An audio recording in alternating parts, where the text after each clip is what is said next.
We were at a grocery store shopping, and I stopped at one of the blood pressure machines and wanted to see what my blood pressure was. And my nephew was standing behind me when we read the numbers, and it was like 198/95. Thought the machine was broke. He stopped and told Becky that my blood pressure was a little bit high. So we went to another store and bought a home blood pressure cuff to monitor his blood pressure over the weekend because we had a family event and lots of family over.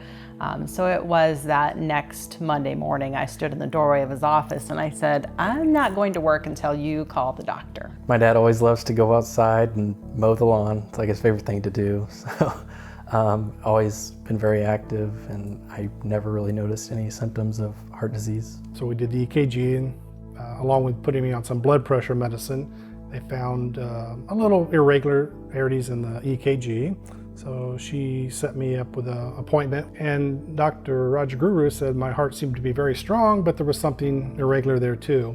So he suggested I do a stress test. He told me I did not pass my stress test and I should go visit his other friend at Provena Hospital. We decided based on his coronary disease that the best thing to do for him to try to lower his risk of subsequent heart attack and to try to help him with his symptoms was to take him for bypass surgery. So he had a coronary artery bypass grafting, or CABG, C-A-B-G, which involves creating bypasses to get blood around the narrow spots in those arteries to improve the blood supply to those portions of the heart. The day that we learned the news that the cath lab diagnosed Sam with heart disease and we was going to have open heart surgery was surreal. What just happened? You know, how did we get from a little bit of high blood pressure to now my new husband's going to have open heart surgery and we're living with this thing called heart disease? I really couldn't believe it was happening, but we both really just went into action mode of, okay, what do we got to do to get through this? I had heard of other people saying, oh, you know, someone's getting a stent put in. It sounds like it's no big deal, but once you actually go into the hospital and see them all hooked up to all the IVs and all the different instruments that the hospital uses. You just start talking to family and working through it, and then yeah, I don't know anybody in the family that's had that, so that's what was the scariest thing, because you just don't know. The doctors explained to us, you know, how he probably would not if, but when he had a heart attack, the probability of him surviving it was less than 10%. So it really brought to light that we were that close to the fact that we could have lost him. My message for others about Sam's experience is, you know, don't discount symptoms. Don't brush them off. Don't think that it's no big deal.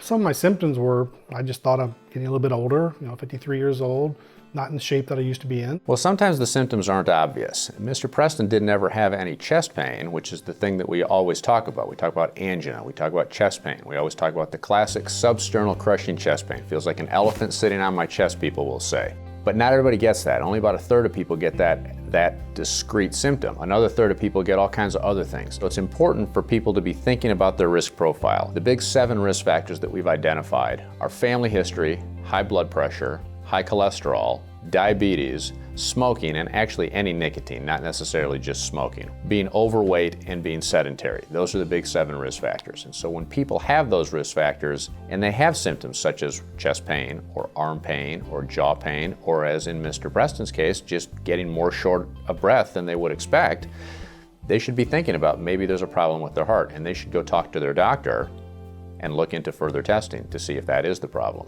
One good thing that I've had a lot of men come up to me after they realized I had that, because they just couldn't believe that I went through that.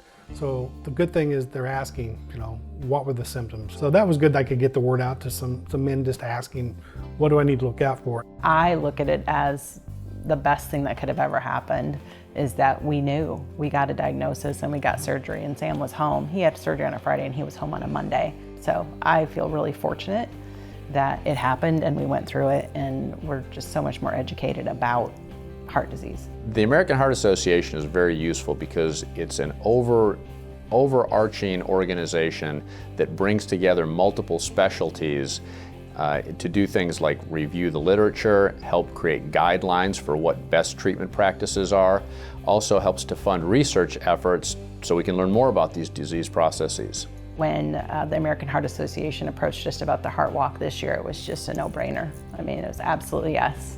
This could happen to man, woman, anybody. You don't have to have a heart attack to have heart disease. I think that's the message that we want to get out there.